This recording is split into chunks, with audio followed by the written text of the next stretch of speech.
Mesdames et messieurs, bonjour à toutes et à tous et bienvenue dans cette nouvelle vidéo de la formation CCNA 200-301. Alors plaisir de vous retrouver dans cette nouvelle partie et une nouvelle vidéo dans laquelle on va entamer la configuration des ACL nommés ou bien named ACL. Très bien.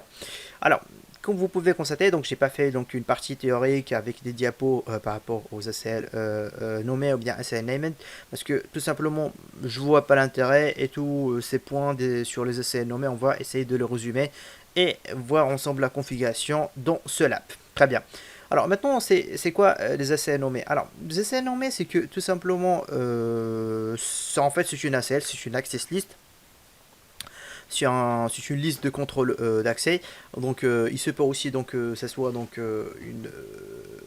une ACL étendue ou bien une ACL standard. Donc, il n'y a pas de différence entre le principe. C'est juste en utilisant donc une ACL nommée pour utiliser un nom au lieu d'un numéro. Alors, je m'explique, comme vous avez vu déjà dans les précédentes vidéos, que les SL numérotés, on utilise donc un numéro. Donc par exemple, pour les SL standards, on peut utiliser par exemple un range de numéros entre le 1 et 99. Et puis par exemple, pour les SL étendus, on peut utiliser un numéro entre le 100 et le 199, donc etc. etc.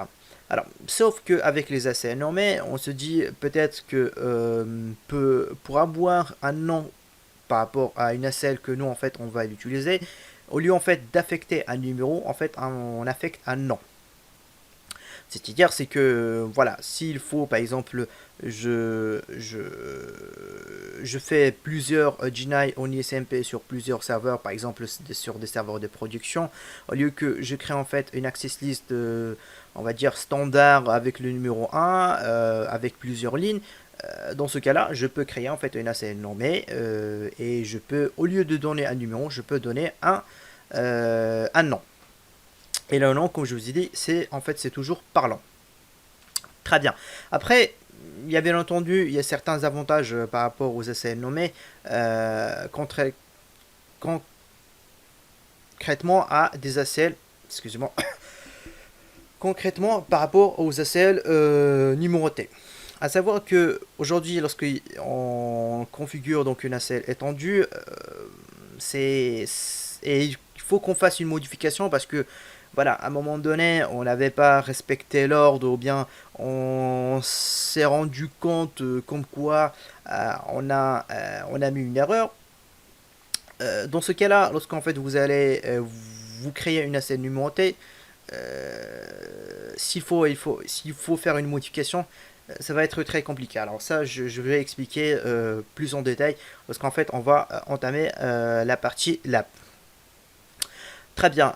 Cependant, avec une ACL nommée, s'il faut effectuer une modification parce que voilà, on va dire, vous avez switché entre du lignes ou bien à un moment donné, donc au lieu de mettre un deny en haut, vous avez mis permit en haut, donc des choses comme ça.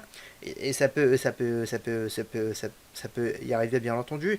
Alors dans ce cas-là, c'est que la modification avec les ACL nommés, donc c'est pas dangereux. Hein. C'est pour ça en fait, je vais souligner sur le mot dangereux parce que les ACL numérotés, s'il faut faire une modification et vous n'avez pas pris vos préconisations, bien vous avez pris un backup, et donc en fait c'est que ça peut vous coûter cher, vraiment ça peut vous coûter cher. Avec les ACL nommés, donc une modification c'est vraiment en fait très facile. Ok. Alors, je vais montrer maintenant la configuration des ACL nommés. Hop, alors je prends une petite image que je l'ai récupérée. Alors, pour les ACL nommés, alors comment ça se passe la configuration? Alors, on sait très bien qu'aujourd'hui, pour configurer une ACL de type étendu ou bien de type de standard, c'est que avec un numéro, c'est que tout simplement on tape la commande access list et puis suivi par le numéro et puis en fait suivi par l'action. Très bien. Alors dans ce cas-là, nous on a une access list standard suivi par l'action permis. Et puis en fait, on autorise le host 1.1.1.1. Très bien. Et puis sur la deuxième ligne, donc c'est la même chose. Et aussi pour la troisième ligne. Ok. Sauf que avec les ACL nommés, en fait, c'est autre chose. C'est-à-dire, c'est qu'on rentre au niveau de mode de configuration terminal. Et puis en fait, pour créer une ACL nommée, c'est qu'on commence avec la commande IP, et puis suivi par l'access list. Et après, en fait, on spécifie est-ce que c'est une access list standard ou bien c'est une access list étendue. En tout cas, si vous allez mettre un point d'interrogation, si vous êtes sur un paquet tracer, donc il va vous proposer standard ou bien étendu. Et si vous êtes par exemple sur un équipement de production, un vrai équipement de production, donc là il peut vous proposer donc plusieurs choses par rapport aux access list. Donc standard, étendu et des autres en fait, des autres types. Mais en tout cas, nous en fait on se focalise juste sur ce deux, étendu ou bien extended ou bien standard. Alors dans ce cas-là, nous en fait on a spécifié le standard et puis en fait on va choisir le nom. Maintenant en fait lorsqu'on tape cette commande, c'est que tout de suite en fait on rentre dans le mode de la configuration de cette access list nommée. Et puis en fait maintenant on peut spécifier nos actions. Donc c'est-à-dire les actions principalement c'est toujours en fait ça commence soit par permit soit par deny. Et puis en fait suivi par votre on va dire par votre paramétrage. Alors pour vous clarifier un peu l'idée plus, c'est que cette partie là des actions au niveau des ACL étendues, c'est toujours la partie qui suit le numéro de l'access list. Alors je m'explique, c'est qu'aujourd'hui par exemple vous avez une access list 1. Alors vous avez par exemple des instructions disant que il faut migrer les ACL numérotés vers les ACL nommés.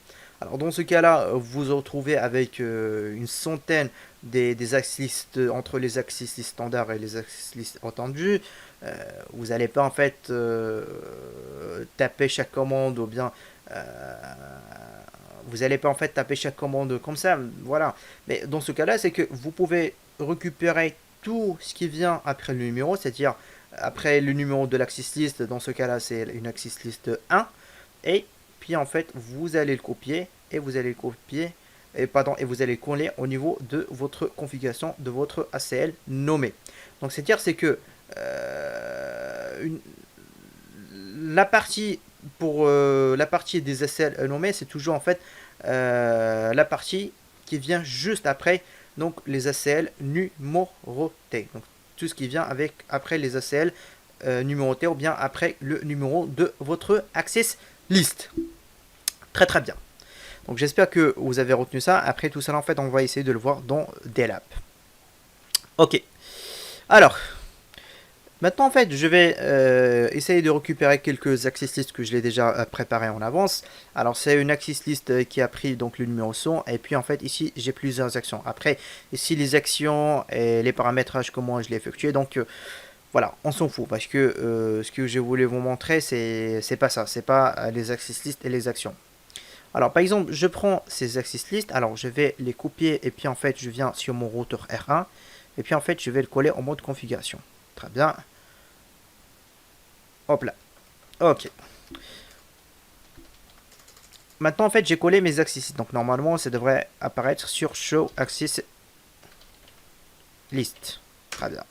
Donc là, comme vous pouvez constater, j'ai mes access list avec des numéros, ce qu'on appelle numéros de séquence number. Ou bien numéro de séquence de mes access list. Alors là, comme vous pouvez constater, c'est une access list étendue, numérotée. Très bien, avec un numéro 100. Maintenant, on va dire que pour une raison XY, voilà, il faut modifier cette ligne-là, ou bien il faut supprimer cette ligne-là, parce que votre serveur, on va dire, il est accessible juste... en tout cas, en fait, on va dire que cette ligne-là, il faut le supprimer. Hein. On va faire simple. Hein. On va dire que cette ligne-là, la ligne nouvelle, il faut la supprimer de l'access list 100. Très bien. Donc maintenant, ce qui va arriver, c'est que là, je reviens sur le mode configuration terminale. Donc, si au cas où, par exemple, un ingénieur, ou bien un technicien, ou bien un architecte, qui ne savent pas en fait comment ça fonctionne, donc une ACL étendue, bah, il va dire, bah écoute, moi je veux apprendre cette ligne-là, de l'ACL 100, et je vais la supprimer. Donc là, elle va venir sur cette ligne-là, donc qui correspond à son besoin, et puis en fait, il va mettre donc le mot no. Donc c'est dire pour supprimer cette access list ou bien pour supprimer cette ligne de l'access list. Tout simplement, donc lui, donc il va venir, et puis en fait il va coller. Boum. Pour lui en fait c'est qu'il a supprimé donc la ligne 20 de l'access list. Ok, c'est pas grave. Bon, on va revenir, on va voir ce qui se passe. Bon, vous avez rien du tout. Est-ce que vous vous rendez compte, c'est que vous avez rien du tout. Si vous avez effectué cette action et vous après donc vous revenez, donc vous avez pensé que vous avez supprimé l'access list, et ben non. C'est qu'en fait, lorsqu'en fait vous voulez supprimer une ligne à partir d'une access list étendue et vous mettez la commande no, c'est que tout simplement il supprime toute l'access list. C'est-à-dire c'est que toute la liste de contrôle d'accès. Ce qui est, on va dire, ce qui est pas bon. Et dans ce cas-là, pour faire un rollback, vous avez en fait deux possibilités. Soit en fait vous récupérez les commandes que vous avez tapées à partir d'un backup. Sinon en fait c'est que à chaque fois il faut prendre toujours en fait un backup avant d'effectuer n'importe quelle modification, on va dire assez critique, hein, comme celle-ci. Parce que dans ce cas-là, ce qu'il fallait faire, on va dire par le tech ou bien par l'ingénieur, dans ce cas-là, pour une telle modification comme celle-ci, pour une ACL numérotée, il faut toujours en fait prendre le backup. Donc c'est toujours en fait prendre le backup à partir d'un show running, ou bien prendre voilà tout le backup de votre configuration. Dans ce cas-là, si moi j'ai envie de faire une modification, c'est que tout simplement, bah, je supprime cette ligne, ok, et puis je viens copier. Par exemple, là, je passe sur mode configuration terminal, et puis en fait, je colle ma configuration. C'est comme ça, en fait, ça se passe, une modification d'une ACL numérotée. À savoir que aussi, on peut le modifier avec les séquences number. Mais ça, en fait, on va le voir dans une prochaine vidéo, mais pas sur cette vidéo. Ok? Donc toujours, s'il faut faire une modification des ACL étendues, c'est que tout simplement, il faut toujours prendre en compte qu'il faut prendre toujours un backup ou bien prendre les commandes qui correspondent sur les ACL, sur votre show running, sur votre configuration actuelle. Ok? Parce que ça c'est super intéressant, et comme j'ai dit, voilà, nous on a fait une action, après on se rend compte que on n'a plus de access list qui correspond donc à l'access list 100. C'est toujours en fait prendre le backup lorsque il faut modifier une access list étendue. Après dans la prochaine vidéo, je vais vous montrer en fait comment modifier donc une access list numérotée avec un séquence number. C'est-à-dire soit supprimer donc une ligne de votre access list par un séquence number, soit en fait rajouter, soit modifier. Ok. Alors tout cela, je voudrais revenir après pour dire que avec une ACL numérotée, en fait, on peut modifier et on peut rajouter et on peut supprimer comme on veut. Donc il n'y a aucun souci. Et surtout en fait le fait de modifier et le fait en fait de supprimer une ACL à partir d'une ACL dans la configuration d'une ACL nommée. Alors maintenant ce qu'on va faire c'est que j'ai ici en fait j'ai deux routeurs. Donc je vais configurer par exemple une ACL étendue pour par exemple on va dire pour faire un deny, du ping entre le réseau qui est derrière le routeur R1 vers tout ce qui est vers le routeur R2. Alors dans ce cas-là, donc moi il faut que je spécifie ma source et ma destination avec pour le protocole ISMP en particulier. Et puis en fait autoriser tout le reste du trafic. Très bien. Alors dans ce cas-là, c'est tout simplement il faut appliquer une ACL étendue. Donc il faut appliquer une ACL étendue. Donc l'ACL étendue, on sait très bien, c'est que c'est une ACL en fait qu'on l'applique plus proche au niveau de la. Alors 1, 2, 3, donc vous répondez vous-même au niveau de la source. Très bien. Alors maintenant, on va créer donc une access list nommée pour ce trafic. Tout simplement, je viens pour créer une access list en fait nommée. Alors on met donc la commande IP access list. Et puis en fait là, vous tapez en fait en point d'interrogation. Là, vous avez en fait plusieurs choix. Dans ce cas-là, moi je vais choisir en fait l'access list étendue et là ça va correspondre au mot extended pour vous dire qu'il s'agit d'une ACL étendue. Ok. Donc on fait extended. Après s'il faut faire standard, donc là vous écrivez un standard. Maintenant si je fais en fait un point d'interrogation, en fait maintenant il me donne le choix, soit en fait je peux écrire en fait un numéro, sinon en fait je peux créer en fait ce qu'on appelle un nom. Donc un nom pour moi c'est plus c'est parlant. Alors là je vais dire ISMP bloc par exemple on va dire serveur. Ok. Donc maintenant après que nous avons fait ça, c'est que maintenant en fait j'ai plusieurs options. Alors moi ce qui m'intéresse c'est que dans ce cas là je peux écrire une ACL numérotée et après en fait je peux le convertir en ACL nommé. Mais bon donc c'est la même chose, c'est que ici ce sera donc permit, on va dire pardon excusez-moi, donc ce sera deny. Et puis en fait ici en fait il me propose plusieurs protocoles que moi je peux l'intégrer au niveau en fait de mon ACL. Par exemple en fait moi je voudrais faire un deny pour le protocole ISMP, c'est-à-dire tout ce qui est ping. Alors là je fais un deny ISMP. Par la suite là il me demande de spécifier donc ma source, donc quasiment c'est pareil, donc il n'y a aucune différence pour la configuration entre la configuration d'une ACL standard et une ACL numéroté. C'est juste comme j'ai déjà expliqué au niveau de cette image, une ACL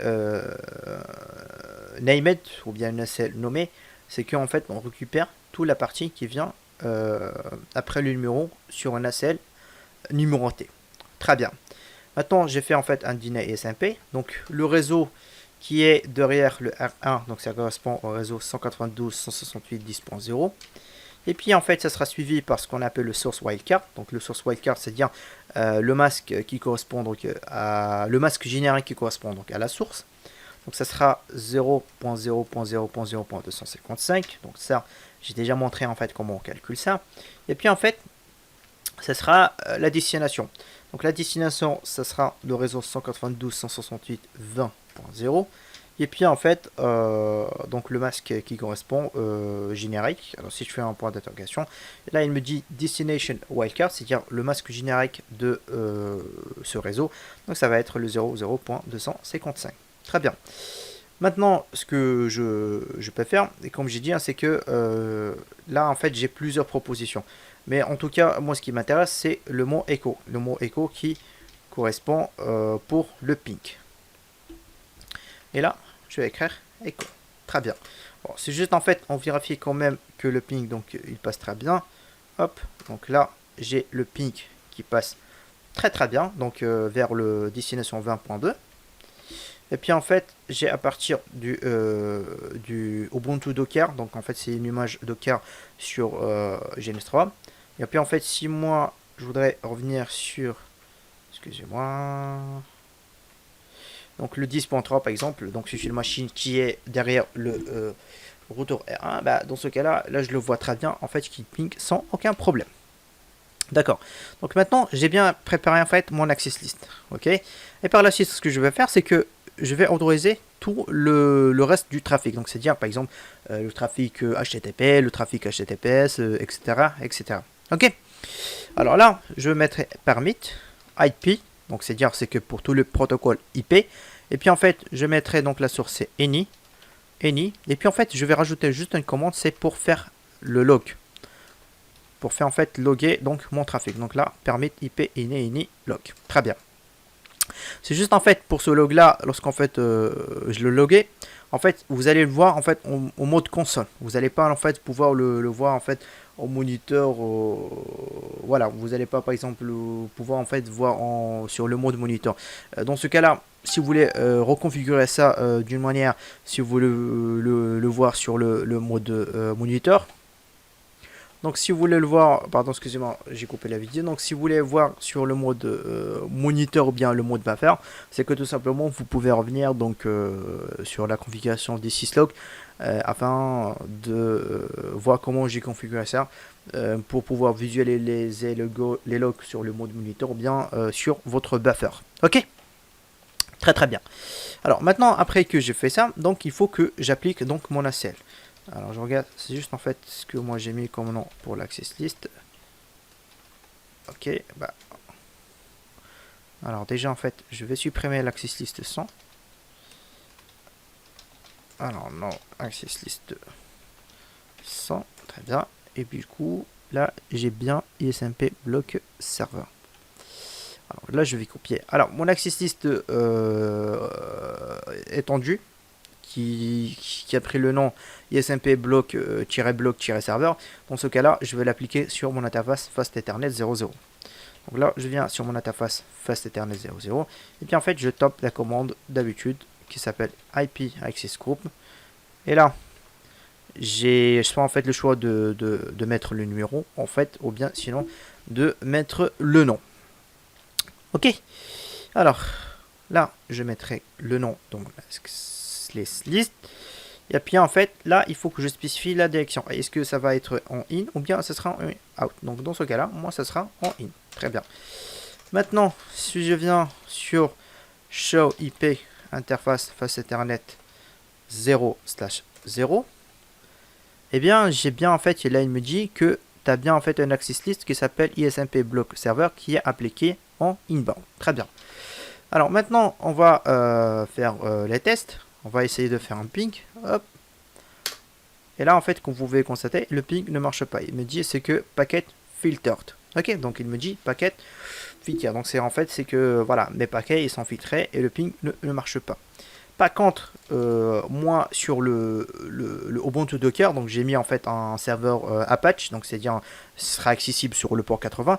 Et pour faire ce test-là, bah, tout simplement, on met donc le telnet 192.168 le 20.2 et puis en fait suivi par le port 80.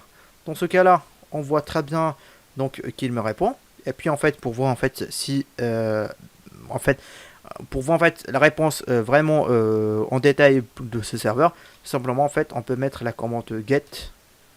Bon, ça sera bon.